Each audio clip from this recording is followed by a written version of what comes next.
Hello friends, बहुत बहुत स्वागत है आप सभी का मेरे यूट्यूब चैनल पे। और जैसा कि आप जानते हैं हम लोगों ने क्या किया हुआ है कि हम लोगों ने ए से लेके डी तक के जितने मुहावरे हैं, ई तक के जितने मुहावरे हैं पहले पढ़ लिए हुए हैं। और ये चेन हमारी बहुत अच्छे से बढ़ती जा रही है। कुछ स्टूडेंट ऐसे हैं जो ये आइडियम्स को रेगुलर पढ़ रहे हैं, बहुत अच्छे से पढ़ रहे हैं, तैयार भी कर रहे हैं, बहुत बढ़िया कर रहे हैं आप लोग। और इसी तरह आप बाकी चीज़ें भी तैयार करेंगे, क्योंकि हमने सिर्फ आइडियम्स की बात अभी की हुई है। इसके बाद हम एग्ज़ाम के पहले ही वन वर्ड और ग्रामर को लेकर भी कुछ टॉपिक्स बनाएंगे जो हमारे लिए थोड़े से संक्षेप में होंगे और बहुत इंपॉर्टेंट होंगे। ठीक है, तो इससे पहले कि हम आगे बढ़ें, मैं आपको बताना चाहूँगा कि 1 से लेकर 11 तक के जितने मुहावरे हैं ये एफ़ वाले मुहावरे हैं। एफ़ वाले में थोड़े मुहावरे ज़्यादा हैं, डी वाले में और ई वाले में डी वाले में और ई वाले में मुहावरे थोड़े से कम थे, लेकिन जितने भी हैं बहुत इंपॉर्टेंट हैं। ठीक है, आप लोगों से मैं कुछ मुहावरे पहले पूछना चाहूँगा। सबसे पहला मुहावरा है eye for an eye. Eye for an eye क्या हो जाएगा बताइएगा, इसमें कुछ सोच के बताएंगे। ये हमारा कहलाएगा टिट फॉर टैट। ठीक है, जैसे को तैसा। नंबर फर्स्ट में सबसे पहले हमारे सामने आइडियम लिखा हुआ है, ये है face the music. Number first में हमारे सामने का आइडियम लिखा हुआ है, लिखा है face the music. Face the music का मतलब होता है आलोचना का सामना करना। फेस द म्यूज़िक का मतलब होता है आलोचना का सामना करना या अपने द्वारा किए गए कर्मों के परिणाम का भुगतान करना। ठीक, सामना करने के लिए हम इंग्लिश में लगाते हैं रिसीव। क्या लगाते हैं? रिसीव। वैसे आलोचना को हम इंग्लिश में बोलते हैं क्रिटिसिज्म। CRITICISM। क्रिटिसिज्म क्या होता है? आलोचना। ठीक है, आलोचना के लिए क्रिटिसिज्म नहीं लगाना चाहते तो एक वर्ड और लगा सकते हैं, फ्लैग। क्या है? फ्लैग। स्पेलिंग ध्यान दीजिएगा, फ्लैग की क्या है? FLAK। तो फ्लैग का मतलब हो जाएगा आलोचना। क्या हो जाएगा? आलोचना। ठीक है, फेस द म्यूज़िक का मतलब आलोचना का सामना करना, यानी कि रिसीव क्रिटिसिज्म। क्रिटिसिज्म नहीं लगाना चाहते तो फ्लैग लगा सकते हैं। ठीक, अब एक बात और जानने वाली, वो बात जानने वाली क्या है कि जब कोई इंसान आलोचना के घेरे में होता है, जब भी कोई इंसान आलोचना के घेरे में होता है, इसको इंग्लिश में बोलते हैं अंडर फायर। क्या बोलते हैं? Under fire. जब भी कोई इंसान कुछ गलत कर देता है, कह देता है और आलोचना के घेरे में होता है, वो कहलाता है अंडर फायर। क्या कहलाता है? Under fire. क्या हो जाएगा? आलोचना के घेरे में होना। तो फेस द म्यूज़िक जो लिखा हुआ है इसका मतलब आलोचना का सामना करना हो जाएगा। सिनोनिम क्या लगाएगा? ऑप्शन क्या लगाएगा? Receive criticism. इसकी जगह पे क्या लगा सकते हैं? फ्लैग लगा सकते हैं। और जो इंसान आलोचना घेरे में उसको बोलते हैं अंडर फायर। जैसे आपने सेंटेंस, आपको याद होगा कि सोनू निगम ने विवादास्पद बयान दे दिया था, तो बोल सकते हैं कि Sonu Nigam was under fire. ठीक है, और फ्लैग माने आलोचना। स्पेलिंग क्या है? FLAK। फेयर एंड स्क्वायर, जैसा कि जानते हैं फेयर माने होता है अच्छा। तो जब कोई इंसान ऑनेस्ट बिहेवियर करता है, अच्छा बिहेव करता है, ऑनेस्ट बिहेवियर करता है, ऐसे चीज़ों के लिए, ऐसे बिहेवियर के लिए क्या बोलेंगे? Fair and square behaviour. सरल है, सभी को पता है। नंबर थर्ड मुहावरा जो करने से पहले इसके शब्दों पर ध्यान दीजिएगा। पहली बात तो ये है कि विप माने क्या होता है, इसको अलग से पढ़ लेते हैं। देखिए, विप का मतलब होता है कोड़े चलाना। विप का मतलब होता है कोड़े चलाना या चाबुक चलाना। विप का मतलब होता है कोड़े चलाना या चाबुक चलाना। फेयर माने होता है अच्छा। फेयर माने क्या होता है? अच्छा। क्रैक माने मौका। अच्छा मौका है कोड़े चलाने का, मतलब कोड़े चलाने का अच्छा मौका है। इसका मतलब क्या हुआ? इसका मतलब चोट करने का सही मौका है। चोट करने का सही मौका है मतलब क्या है? कोई काम करने का बिल्कुल सही मौका है, बिल्कुल राइट अपॉर्चुनिटी है। तो इसको ऑप्शन में क्या बोलेंगे? फेयर माने अच्छा, अपॉर्चुनिटी माने क्या हो जाएगा? मौका। टू डू समथिंग, कोई काम करने का जो परफेक्ट मौका होता है वो क्या कहलाएगा? Fair crack of the whip. कोई काम करने का सही मौका होना। फेस द म्यूज़िक आलोचना का सामना करना, रिसीव क्रिटिसिज्म कहलाएगा। और फ्लैग माने हो जाएगा आलोचना। अंडर फायर उस इंसान को बोलते हैं जो आलोचना घेरे में होता है। फेयर एंड स्क्वायर माने हो जाएगा स्पष्ट और ईमानदारी भरा। और यहाँ पर बात कर रहे हैं fair crack of the whip, स्पष्ट और कोई काम करने का सही मौका होना। विप को अलग से लिख लीजिएगा, कोड़े चलाना। क्या कहलाएगा? कोड़े चलाना। अब बात कर रहे हैं फॉल फ्रॉम ग्रेस। फॉल माने होता है गिर जाना, फ्रॉम माने से, ग्रेस का मतलब होता है यश, प्रसिद्धि, कीर्ति। यानी कोई इंसान जो बहुत फेमस था या लोगों का फेवरेट था, अब वो उतना नहीं रह गया है, नज़रों से गिर गया है। तो टू बी लेस फेमस, पहले जितना फेमस ना रह जाना, ये क्या कहलाएगा? Fall from grace. क्या कहलाएगा? Fall from grace. ठीक है, नज़रों से गिर जाना। क्लियर हो गया सभी लोगों को ना? ठीक है, तो फेस द म्यूजिक, आलोचना का सामना करना, फ्रेंड्स को स्पष्ट ईमानदारी भरा, fair crack of the week, कोई काम करने का सही मौका होना, और ये नज़रों से गिर जाना।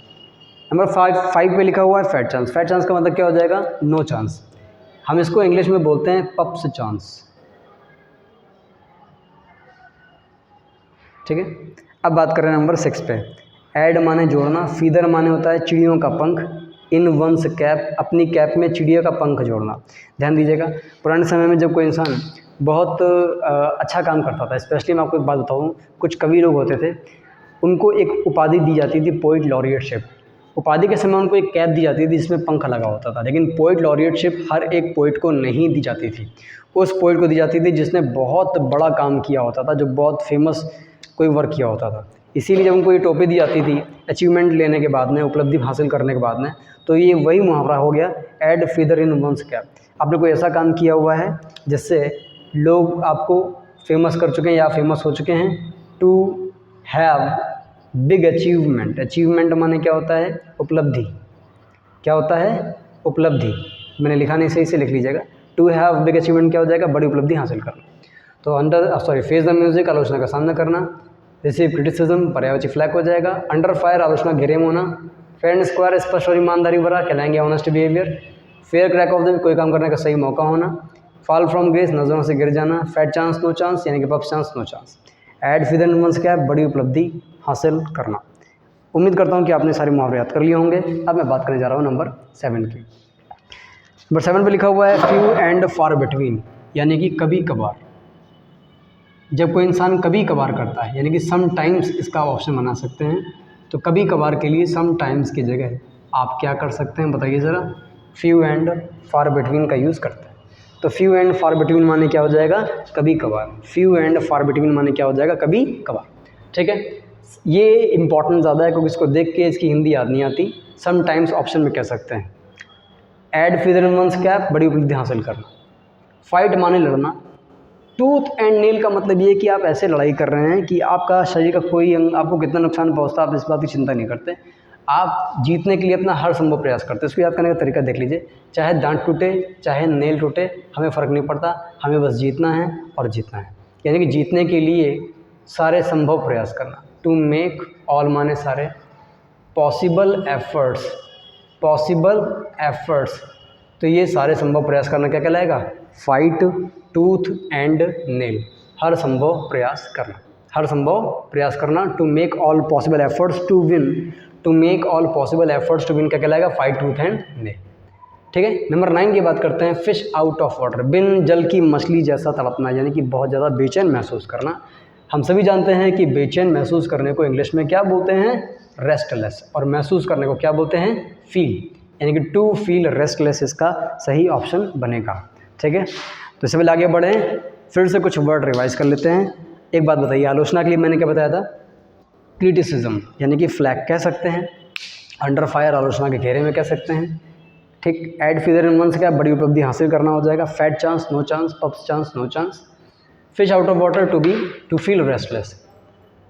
रह गए हैं 2 हमारे सामने, फुट द बिल और फिट द बिल। देखिए, फुट द बिल और फिट द बिल को याद करने का तरीका समझ लीजिए। फुट द बिल का मतलब होता है बिल को पैर मारना, लात मारना। और लात कब मारेंगे? जब जेब में पैसा होगा, यानी कि क्या है? बिल पे करना। फुट द बिल का मतलब है बिल पे करना, यानी कि पे the bill. Fit the bill क्या है? कोई काम करने के लिए उपयुक्त होना, योग्य होना। टू बी, योग्य की इंग्लिश क्या होती है? Eligible for something. Foot the bill क्या बताया? बिल पे करना। फिट द बिल माने क्या बताया? फिट द बिल माने बताइए क्या बताया मैंने? कोई काम करने के लिए अपने पास सारे गुण होना या उपयुक्त होना। मान लीजिए कि आपको एक मुहावरा दिया हुआ है, ज़रूरत से ज़्यादा पे करना। पे थ्रू नोज, तो पे थ्रू नोज का मतलब हुआ ज़रूरत से ज़्यादा पैसा पे करना। जब आपको नॉर्मल अमाउंट से, कॉमन अमाउंट से ज़्यादा पैसे पे करने पड़ते हैं, आप करते हैं, तो ये हो जाता है पे थ्रू नोज, यानी कि टू पे करना। एक्सेस माने होता है ज़रूरत से ज़्यादा, टू पे एक्सेसिव अमाउंट, ये बताइए क्या कहलाएगा, पे थ्रू नोज, ज़रूरत से ज़्यादा पैसा पे करना। उम्मीद करता हूँ आपको सारे मुहावरे समझ आ गए होंगे। आज थोड़ा सा मैंने जल्दी पढ़ाया हुआ है, एक काम करिए सारे मुहावरे फिर से रिवाइज कर लेते हैं। नंबर फर्स्ट पे लिखा हुआ है अंडर फायर, यानी कि आलोचना के घेरे में होना। फेस द म्यूजिक, आलोचना का सामना करना। इंग्लिश में बोलते हैं रिसीव क्रिटिसिज्म, आलोचना का सामना करना। आलोचना को इंग्लिश में बोलते हैं फ्लैग।